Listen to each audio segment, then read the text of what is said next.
ভবিষ্যতে যেন কোনো ফ্যাসিস্ট এই দেশে আর ক্ষমতা না আসতে পারে, আর কোনো ব্যবসায়ীর নামে ব্যাংক লুট করে দেশের সম্পদ লুণ্ঠন করে তারা যেন সংসদে না আসতে পারে। পরবর্তীকালীন সরকারে আছেন আপনারা বিভিন্ন ধরনের সুবিধাভোগী, আপনারা তো নির্বাচিত, আপনাদের কোনো অবস্থাতে আপনারা সংবিধানের মৌলিক পরিবর্তন করার কোনো অধিকার আপনাদের নেই। আমি সেটাই বলতে চাই, ৭১ সালে যারা দেশকে পাকিস্তানের পক্ষে ছিলেন তারা তেমনি ভাবে শেখ হাসিনা তার বাবার হত্যা, পরিবারের হত্যার প্রতিশোধ নিতে আমাদের উপর এই সমস্ত জুলুম করেছেন। আমি মনে করি যারা ৭১ সালে পাকিস্তানের সপক্ষে ছিলেন তারা এখন বাংলাদেশকে আবার আফগানিস্তান, সিরিয়া, ইরাক বানাতে চান। বাংলাদেশের ভৌগোলিক আজকে ভূরাজনীতির কারণে আমার পার্বত্য চট্টগ্রাম আজকে অস্থিতিশীল নয়, এটা বাংলাদেশের অংশ থাকবে কি থাকবে না, আমার বন্দর চলে যাচ্ছে।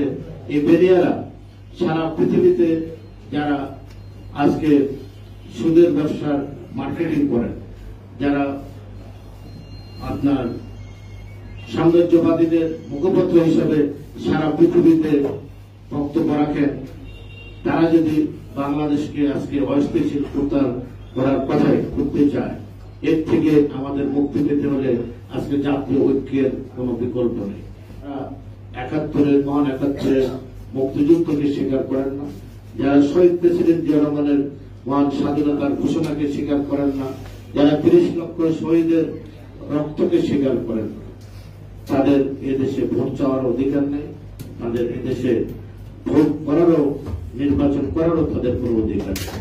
এই কারণে আজকে বাংলাদেশের সকল রাজনৈতিক দলের সকল মতের মানুষদের ঐক্যবদ্ধ হতে হবে, যারা স্বাধীন সার্বভৌম বাংলাদেশ আমরা আগামী দিনে দেখতে চাই।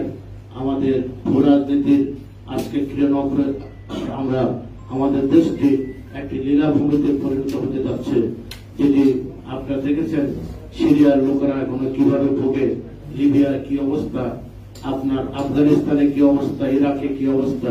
আমরা যেন এদিকে না যাই, আমরা কোন অর্ধবন্ধ উগ্র মৌলবাদীদের খপ্পরে বাংলাদেশ যেন না যায়। বাংলাদেশ একটি উদার গণতান্ত্রিক বাংলাদেশ, মুক্তিযুদ্ধ হয়েছে গণতন্ত্রের জন্য, আমার সামাজিক অধিকারের জন্য, ন্যায় বিচার ভিত্তিক সমাজ ব্যবস্থার জন্য। অতএব আমরা যেন এই ব্যবস্থাটি আমরা রাখতে পারি, এটি হলো আমাদের আজকের আহ্বান সমস্ত জাতির কাছে, সমস্ত মানুষের কাছে। অতি দ্রুত একটি নির্বাচন, একটি টাকারও বিনিয়োগ আসছে না, কোন বিদেশিরা বিনিয়োগ করছে না, এদেশে সমস্ত কলকারখানা বন্ধ হয়ে যাচ্ছে। এই সরকার আসার পরে বলতো ৬৫০ গার্মেন্টস ইন্ডাস্ট্রি ইতিমধ্যে বন্ধ হয়ে গেছে, আরো ওগুলো বন্ধ হয়ে যাবে। অতএব মানুষের ব্যবসা বাণিজ্য নেই। আজকে সকালে আমি বাজারে ২২০ টাকা হলো বেগুনের দাম, এখন আর বাকিগুলো আমরা বলতে চাই না। মানুষ কিভাবে খাবে, কিভাবে চলবে, এর প্রতি কারো কোনো নজর নেই। অতএব অতি দ্রুত ফেব্রুয়ারি কেন ডিসেম্বরও নির্বাচন করে জাতিকে মুক্তি দিতে হবে, এটি বলে আল্লাহ হাফেজ।